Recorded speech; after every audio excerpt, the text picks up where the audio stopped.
अरे यार, पता नहीं मैंने क्या क्या इकट्ठा करके रखा हुआ है। आज सब चेक करके क्या काम का है और क्या खराब, मैं सारा कबाड़ बाहर फेंक देता हूँ। आज सुबह मैं अपने रूम की सफाई में लग गया था। कितनी गंदगी थी मेरे रूम में। मेरी 10वीं से लेकर ग्रेजुएशन तक की सारी किताब जो की त्यों पड़ी थी। मैं सारी किताबों को साफ करता चला गया। अचानक मेरी 10वीं की किताब से कुछ निकलकर ज़मीन पर गिरा। ये क्या है? ये कहते हुए मैंने उसे उठाया।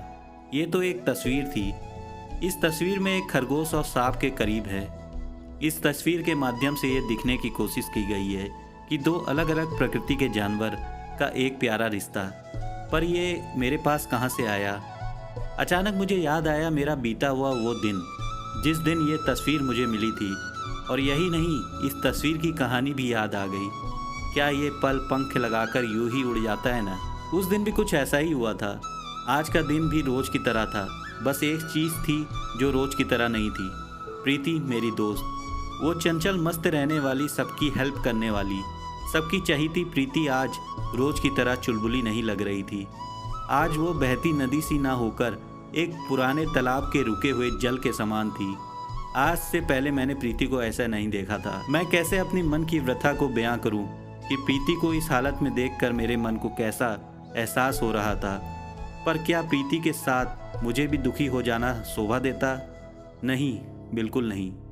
इसलिए मैंने प्रीति को हंसाने और उसका दुख कम करने की कोशिश पर मेरी बातों से उसकी आंखें भर आईं। उसकी आंखों में मोटे मोटे मोतियों की तरह आंसुओं की बूंदों को देखकर मेरा मन ग्लानि से भर गया। अब मैं खुद को अपराधी की तरह महसूस करने लगा। पहले से प्रीति दुखी थी, पर अब वो रो रही थी। क्या बताऊं, उसके आंखों में आंसू अच्छे नहीं लग रहे थे। उसे कैसे समझाऊं, मुझे उसका शांत रहना भी काटने को दौड़ता है। क्यों नहीं समझती कि मैं उसकी इस हरकत से कितना दर्द में एक बार में जी रहा हूं। पर मैं प्रीति को ऐसे रोते हुए भी नहीं छोड़ सकता था। मैंने अपने बात करने के ढंग में बदलाव लाते हुए, प्रीति आज मेरा जन्मदिन है और तू रो रही है, चल मेरा बर्थडे गिफ्ट दे। प्रीति के चेहरे पर एक अनचाही सी मुस्कान उमड़ पड़ी। वो मुस्कान उसके सारे दर्द को बयां कर रही थी। पर वो दर्द क्या था, कौन जाने। मैंने हंसाने की एक और कोशिश में जुट गया। वो खिलखिलाकर हंस पड़ी और अपने बैग से एक तस्वीर निकालकर मुझे दिया। प्रीति जैसे चंचल स्वभाव की थी, वैसे ही उसकी बनाई हुई तस्वीर भी बहुत कुछ बोलती थी। और हर तस्वीर में छुपा हुआ एक गुण रहस्य होता था। वो या तो प्रीति को पता था या कोई उसके समान तस्वीरों का प्रेमी हो उसने वो तस्वीर मुझे गिफ्ट देते हुए, पवन ये तुम्हारा बर्थडे गिफ्ट है। इसमें जानते हो जो दिख रहा है कि दो अलग अलग प्रकृति के दो जानवर आपस में प्रेम कर रहे हैं। एक खरगोश एक सांप से प्रेम कर रहा है। यही आज का समाज का आईना है। हम प्रेम तो किसी से भी कर लेते हैं, पर इस प्रेम में एक खरगोश होता है और दूसरा शिकारी सांप। एक ना एक दिन ये सांप दोस्ती और प्रेम की आड़ में खरगोश रूपी अपने साथी का फायदा उठाता है और उसे खा जाता है। जब तक सांप अपने असली रूप में नहीं आता, तब तक वो दोस्त ही नजर आता है। आज समाज भी ऐसा ही हो गया है। एक खूबसूरत रिश्ते में एक दूसरे पर हावी होने की कोशिश करते हैं। चंद रिश्ते हैं जो खरगोश और सांप की तरह हैं। इनका अंत खुशियों से भरा नहीं होता। इनका अंत होता है दर्द, धोखा, आंसुओं के सैलाब में डूबकर। ये कहकर प्रीति की आंखें डबडबा गईं। मैं समझ नहीं पा रहा था कि प्रीति को कैसे मनाऊं। उसकी हालत देखकर मेरा मन कर रहा था कि उसके सारे दुख मैं ले लूं, और यह संभव ही कहाँ होता है। प्यार और दोस्ती में हर इंसान की प्रकृति को छोड़ किसी दूसरे प्रकृति के लोगों का चयन करता है, क्योंकि वो दूसरे प्रकृति का इंसान ज़्यादा आकर्षित करता है। और अब ये सारी परेशानियाँ शुरू होती हैं।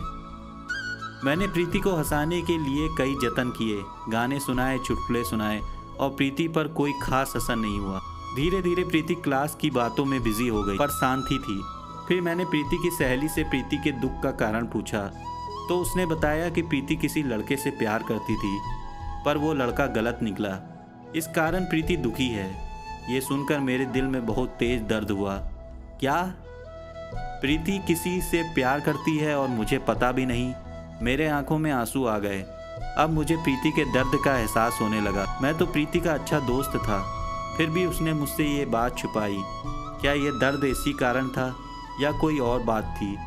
मेरा कोई रिश्ता जुड़ गया था। अब तो मेरे शांत हृदय में मानो किसी ने कंकड़ मार दिया हो।